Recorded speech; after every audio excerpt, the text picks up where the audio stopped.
দর্শক, জেএফকে বিমানবন্দরে এবার ডক্টর ইউনূসের বিপক্ষে স্লোগান দিচ্ছেন যুক্তরাষ্ট্র আওয়ামী লীগ ও সহযোগী সংগঠনের নেতৃবৃন্দ। গত 15 বছর এমন দৃশ্য দেখা যায়নি জেএফকে বিমানবন্দরে।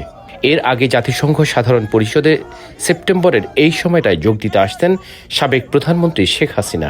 গত 15 বছর ছিল এই দৃশ্য নিয়মিত। তখন জেএফকে বিমানবন্দরে সাবেক প্রধানমন্ত্রীকে স্বাগত জানাতে জড়ো হতেন হাজারো আওয়ামী লীগ ও সহযোগী সংগঠনের নেতৃবৃন্দ।